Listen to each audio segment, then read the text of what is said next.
ఆర్థిక వ్యవస్థలో global growth engine గా మారిన చైనా కరోనా తర్వాత కాస్త నెమ్మదించింది. కరోనా మహమ్మారి చైనాకు శాపంగా మారడంతో అక్కడున్న పెట్టుబడులు తరలి వెళ్లిపోయాయి. దీంతో అక్కడ యువత నిరుద్యోగులుగా మారిపోయారు. అంతేకాదు ఒకానొక సమయంలో రెండంకెల వృద్ధి రేటును సాధించిన చైనా ఇప్పుడు అత్యల్ప స్థాయికి పడిపోయింది.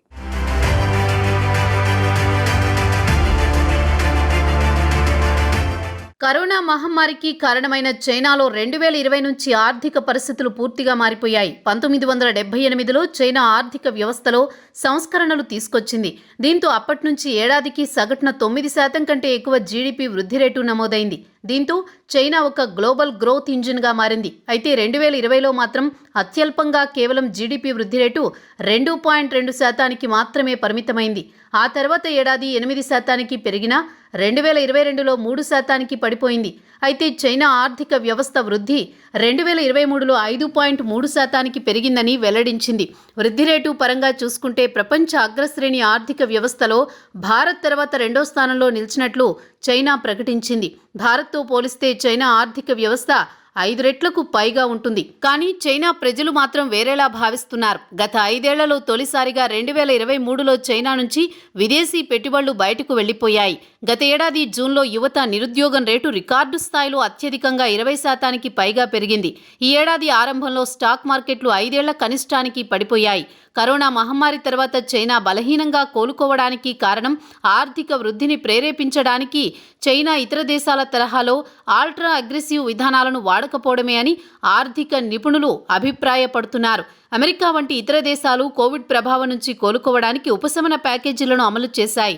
అమెరికా $1.9 ట్రిలియన్ అమలు చేసిన రెస్క్యూ ప్యాకేజీ కరోనా సమయంలో నిరుద్యోగులు, అదనపు సహాయం అవసరమైన చిన్న వ్యాపారాలు, రాష్ట్రాలు, స్థానిక ప్రభుత్వాలకు అండగా నిలిచింది.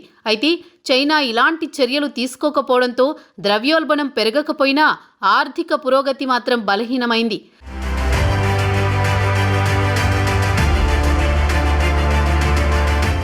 ప్రస్తుతం చైనాలో రియల్ ఎస్టేట్ రంగం పురోగమనంలో ఉంది. చైనాలో 60%కి పైగా కుటుంబాల సంపద హౌసింగ్ నుంచే వస్తుంది. ఇళ్ల ధరలు పడిపోయినప్పుడు ముఖ్యంగా మధ్యతరగతి ప్రజలు ఖర్చు చేయడానికి వెనుకాడుతారు. చైనా ఆర్థిక వ్యవస్థలో రియల్ ఎస్టేట్ రంగం వాటా 3వ వంతు ఉంది. దీంతో రియల్ ఎస్టేట్ సమస్యలు ఆర్థిక రంగం మీద తీవ్ర ప్రభావం చూపుతున్నాయి.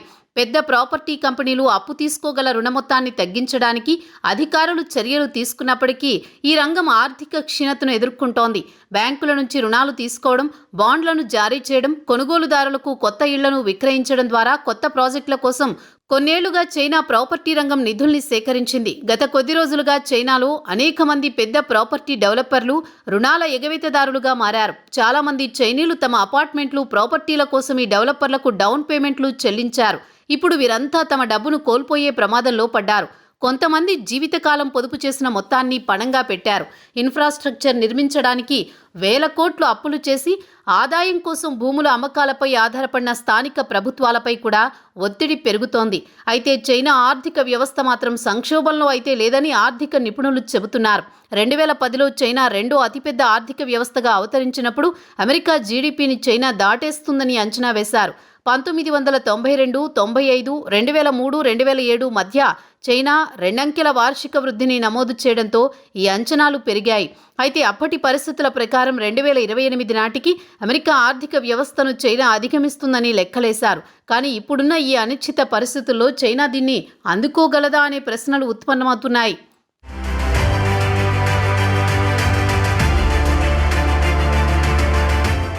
ప్రస్తుతం చైనాపై నెగిటివ్ కాన్ఫిడెన్స్ ఫీడ్బ్యాక్ లూప్ అమలవుతోందని, చైనా ఆర్థిక వ్యవస్థలో లోటుపాట్లకు కూడా ఇది కూడా ఒక కారణమని నిపుణులు చెబుతున్నారు.